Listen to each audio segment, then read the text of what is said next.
Hi team, you know what it is, we are back with another dose of spiritual bleach. I won't do the full introduction because this video is a follow-on from the previous video. If you haven't watched that one yet, I would recommend watching that one first before watching this one. I will put a link to that video in a card that comes up on one of these two sides. I always forget which side that it comes up on. I believe that one. We shall see. We'll get it in editing. The reason I wanted to do a follow-up is because I watched that previous video through and we ended with the metaphor of the prism. So we walked through the understanding of consciousness and the mind and ended with the metaphor of the prism. Namely, how the prism relates to light is a very apt metaphor for how the mind relates to consciousness. In just the same way that when the light hits the prism refracts the light and creates this multiplicity of diverse, separate colours, the chromatic spectrum. And this is a very powerful analogy for how the mind relates to consciousness. And if we are seeking to come to a deeper understanding of the infinite universal consciousness model, this is pretty good. No metaphor, by the way, no metaphor has the full total explanatory power. There's always just going to be something that just doesn't quite work, doesn't quite fit, but it's about as close as we're going to get using examples from the relative world. So I often say the clues are everywhere, and it's almost as though we left clues for ourselves. Consciousness left clues for itself so that it could wake up from its own delusional, illusory reality, essentially. But these clues don't fully explain everything, because truth is just truth. Truth is not a metaphor. Truth is not a story. Truth is truth. And the beautiful thing about truth is that the truth remains true, always. So the reason I wanted to do a follow-up video to this one, to the previous one, is because we ended on the metaphor of the prism. And I realised that there's actually a few further little gaps in understanding, very common, very persistent gaps in understanding that a lot of seekers have when it comes to the infinite universal consciousness model and the non-dual understanding, the Advaita understanding, the non-separate understanding. So I'm going to try and keep it short, nice and brief. That's one thing that I found from that previous video. It's a long one, but there's a lot to explain. I'm trying to explain the truth of the universe here. To try and condense it into 20 minutes is quite a challenge, let me tell you. But I'm going to see if I can do the best to keep it brief. Succinct would be a better word. So, in short, please watch the previous video before this one, but in short, light is refracted by the prism. Now,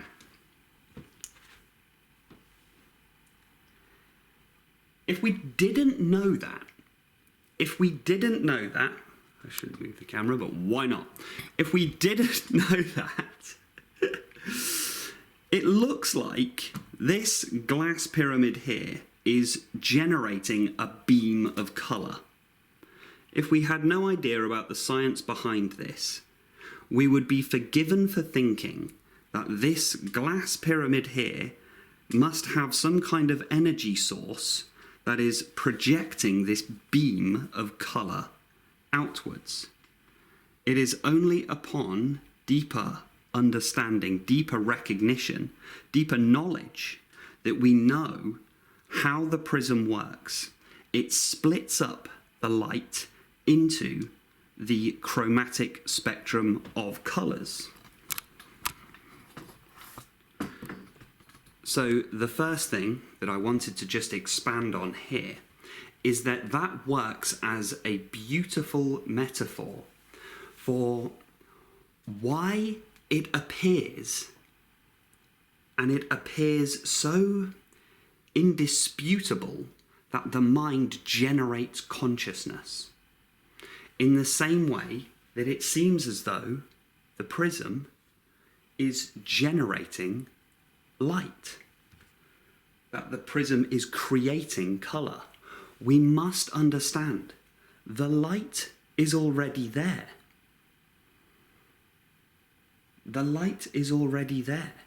Whether the prism is there or not, the light is already there. All the prism is doing is generating those colours. Bungled that. It's not generating those colours. All the prism is doing is refracting, splitting up the light. And that's what creates. But the light is already there. What the prism does is split up the light that is already there. So that is the first one, because it absolutely appears as though the body and brain creates consciousness. That's how it appears. It really does. To all appearances, it appears so solidly undeniable. It seems to be an undeniable fact. It seems to be an undeniable fact that the brain creates consciousness. But that's exactly the same as saying that the prism generates colours. It doesn't. The colours are already there. All of these colours, the multiplicity and the division of colours, is contained within the light. It's there in the light. That was the first point that I just wanted to make on that one, because I ended that previous video and I thought that could have just done with just a little further extrapolation. The next part that I thought just works really well here, this just parts of these little gaps in understanding that this metaphor does help us to clear up, is that it does explain why it's so hard to pull our attention away from the Maya. So the Maya is essentially the illusory world. In modern times, it's sometimes known as the matrix or the simulation. The Maya is this illusory world, and in so many of these ancient teachings, it is suggested that everything that you can see, and yourself included, is actually a kind of dramatic illusion. A dramatic illusion in the mind of God. And now a great thing in the street seems any human nod, where moves in strange democracy the million masks of God. A wonderful, wonderful poem. Postman, I believe it was. Now, this here, then, the colours, is the Maya. And we got it right, let's really get into this right here. So all of those colours right there is everything that you can see in the external world, everything that you can perceive in the internal world. So the tree that you can see in the distance is like that red line there, and your internal feeling of dread about having to go to work tomorrow is that purple line right there. Okay, so these are just the different facets of our experience. They are very different from each other, and yet they all belong to the same spectrum. If experience was a spectrum, they're all very different, but they belong to that same. You see that same beam, that same beautiful beam? That's the Maya. That is the matrix. Now, let's take looking at this scene here, what's the most interesting part? Where is our eyes drawn? If we look here, obviously our boy the Buddha there is very interesting, but just taking this scene here, this catches our eye. It draws our attention into it. Our eye is drawn to the colour. Our mind is drawn to the colour. Why? Because it is more interesting than this blank white space. And if it wasn't for me continually pointing out the blank white space, you forget that the blank white space is there in exactly the same way that we forget consciousness is there, in favour of paying attention to the Maya, paying attention to all of those thoughts and feelings, paying attention to our narrative, paying attention to our stories, paying attention to the chaos and turmoil in the world, that anger we have at the political stuff going on, and then paying attention to our bodies and everything we got going on in there and everything in our mind and all of that, right? So we're paying attention to all of that in the same way that our eye is drawn to the more interesting colour spectrum here. Try and get a nice deep, rich beam of colour.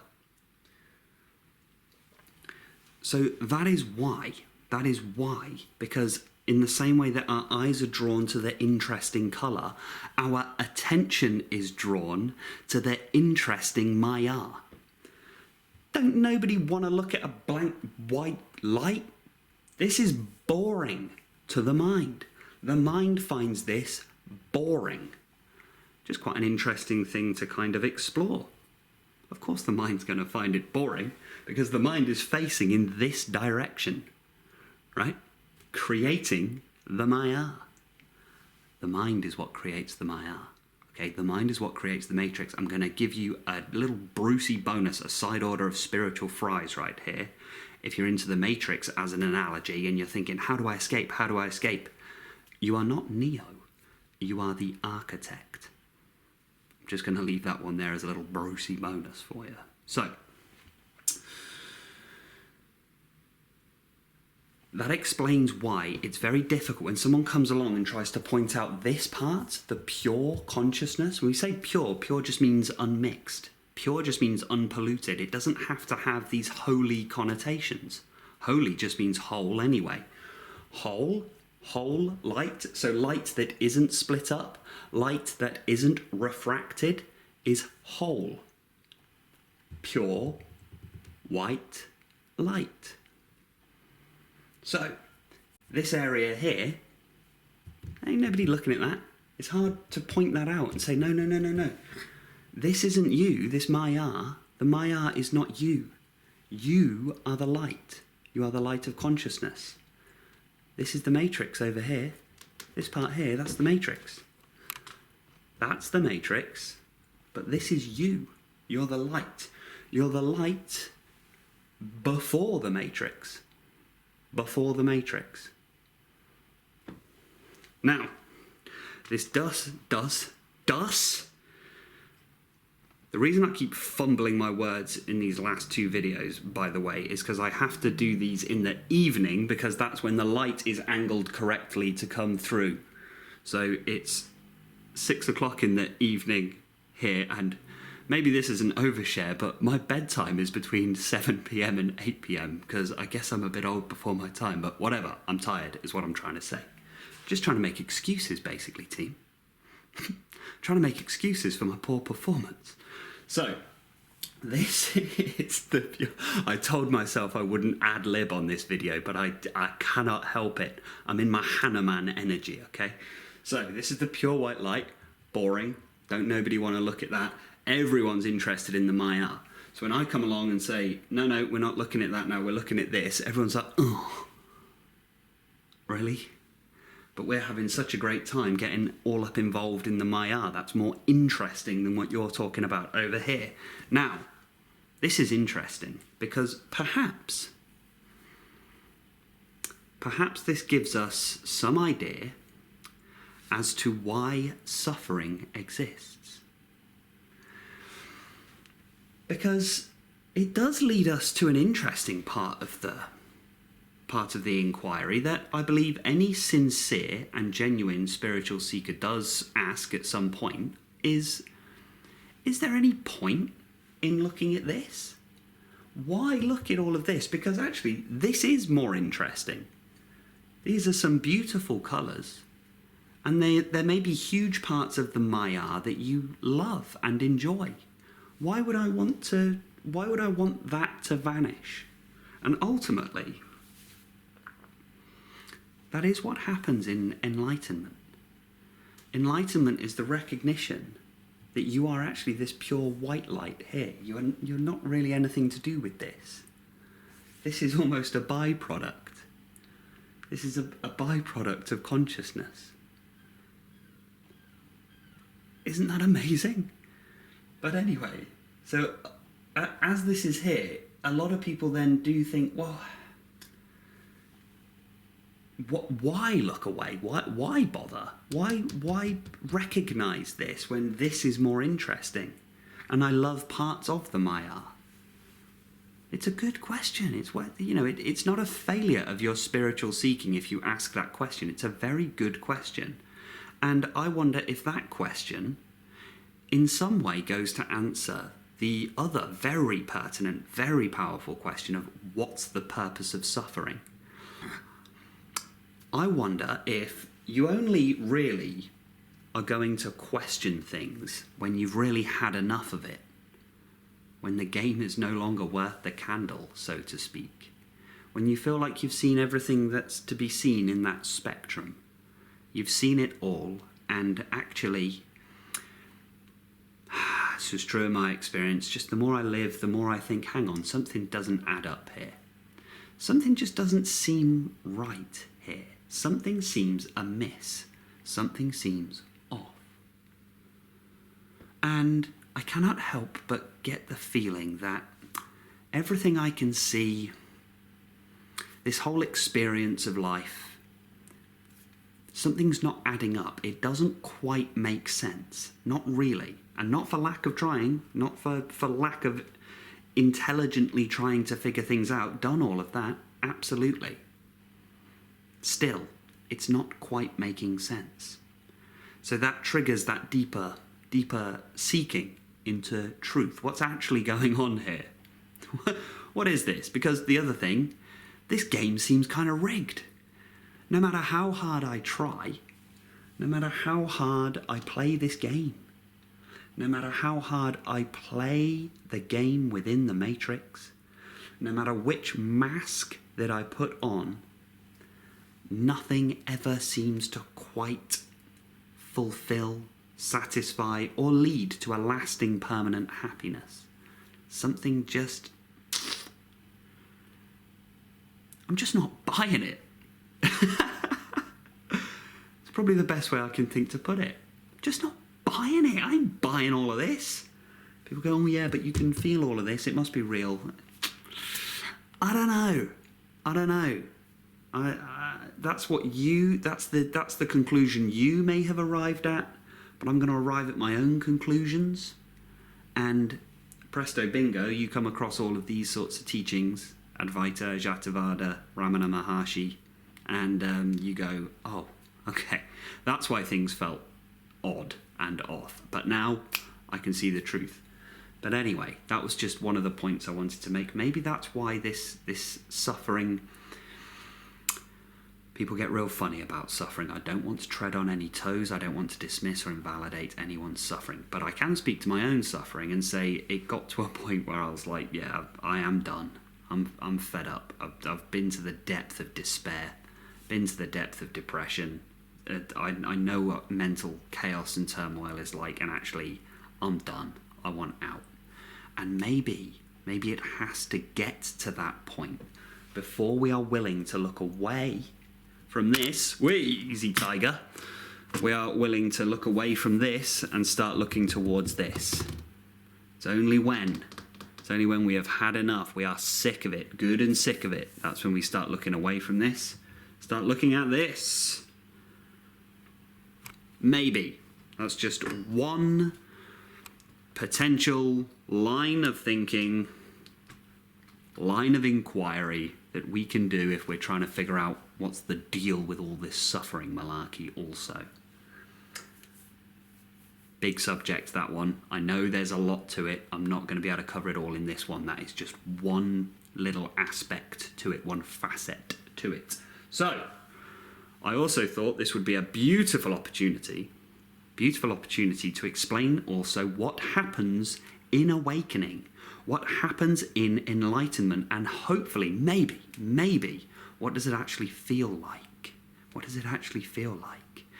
And perhaps give a... That's going to go in a minute, isn't it? So, come on. There we go. So, and perhaps maybe give a little technique or perspective on how to bring this about. So, awakening and enlightenment is waking up to this truth, the truth of pure consciousness. Why do you think we call it enlightenment? Light, right? Enlightenment. Or awakening, meaning waking up from this dream, the Maya, waking up into the truth, the reality, pure, open, empty, white consciousness. Pure, serene, ever peaceful, ever happy. Ever happy. So, what we do in meditation, we are not getting rid of the prism. That is, I kind of clumsily said that in the last video, but I'm actually going to just alter that here. We're not trying to get rid of the prism entirely. We're not trying to erase the body. We simply change the angle of our attention away from the Maya and towards, ta-da, consciousness. And by turning our attention away from the Maya and towards consciousness, ta-da, no more Maya. Now that's some spiritual bleach right there. We have burned away the Maya completely. It's gone. Right? And we did so by turning the angle of attention. Just shifting. You see, it wasn't a massive turn. There wasn't some huge, massive spiritual journey that had to happen. The only thing that had to happen is changing where our attention is being placed. Now, this already happens every night during sleep. It already happens every night during sleep.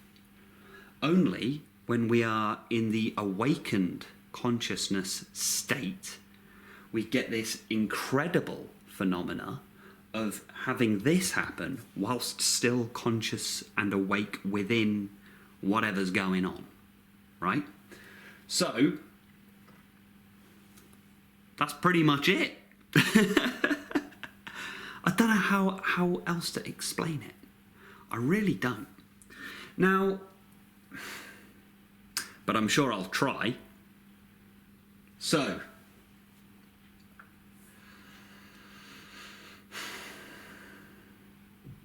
how does this feel? Well, the first thing that I kind of want to explain here is let's not forget that this colour is actually contained within the light. The colour doesn't go anywhere. It's just that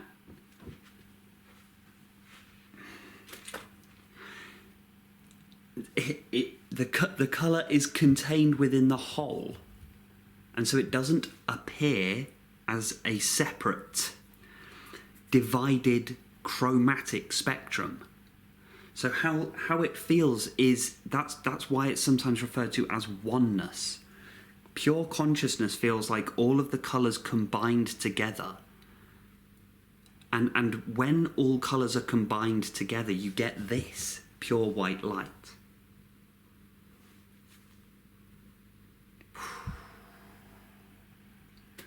So we don't have to worry about this feeling of... You see, most people worry, oh, I'm going to be out in this black void. If the Maya vanishes, won't I vanish into nothingness? And the mind will conjure that up to mean a kind of horrible, very long period of time in which you're kind of encased in a dark room forever, because that's what the mind is going to say. Of course the mind's going to say that, isn't it? It knows that its job is under threat. It knows it's about to be laid off. It knows it's about to be made redundant, so it's going to say, no, don't do that because it's going to be all dark and horrible. But it's not all dark and horrible. It's all light and wonderful. So let's not worry about what happens when the Maya drops away. It doesn't. We don't stay here. We come here. All right. So, how does it feel? Well, the previous chaos of this dramatic reality vanishes, but it's not a complete void. It's a wholeness. A oneness. This is what is meant by unity.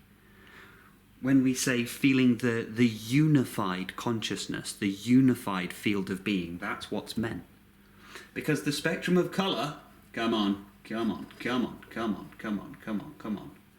Spectrum of colour hasn't gone anywhere. It's just become so unified that it is now one single unified whole. And I think that's everything. And look at that beautiful synchronicity right there. The Buddha is lit up. A moment of thanks for the Buddha. As we're here, a moment of thanks, a moment of gratitude for Ramana Maharshi, Rupert Spira, Angelo DeLulo from Simply Always Awake, Suzanne Chang, Muji Baba, Eckhart Tolle, Samaneri Jayasara, and all beings who are sincerely seeking this realization. All beings that seek this realization are doing a huge service to humanity. Huge. In ways that you cannot even begin to fathom.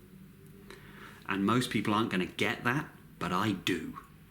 I know what it takes. It's the sacrifice of everything. Sacrifice of the entire Maya. It is no joke. It is no small task. So if that's you, if you are engaged in that, thank you for the sacrifices you've made. Thank you for the effort you've put in. Thank you for the work that you have done.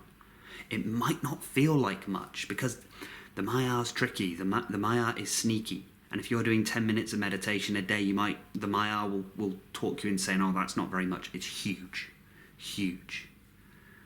Each minute of meditation, you might be erasing generations of karma. Generations of generational trauma in 1 minute of meditation. So I just want to say thank you for all the work that you've put in. Thank you to all the great masters and teachers. By the way, I am well aware that I'm not saying anything new. This is the same thing that many teachers, I call myself a spiritual teaching assistant rather than a spiritual teacher, because maybe that's a very clever way of abdicating responsibility, I don't know, or drawing fire away from me, but whatever, we're all saying the same thing, right? I'm well aware of that. It's just different individual expressions might be able to say it in a way that resonates with other individual expressions. So from one prism to another prism, I hope some of that's been useful for you today. I think that's about everything. Yeah, that'll do. Don't forget to like and subscribe if any of that has been useful for you today. And channel memberships are available. You can find the join button down below somewhere. Down there. In the channel memberships, you gain access to my exclusive guided meditations and talks, some of which are based on Ajatavada, the highest teachings within the Advaita philosophical school. You also gain access to the Discord chat rooms, in which you will find a community of like-minded individuals committed to this journey of awakening and healing. And a massive, massive thank you to all the channel members who have been supporting my work thus far. I could not do it without you. Thank you to everyone who's liked and commented on any video so far. I couldn't have done it without you. So to everyone, take care, be well, and stay present.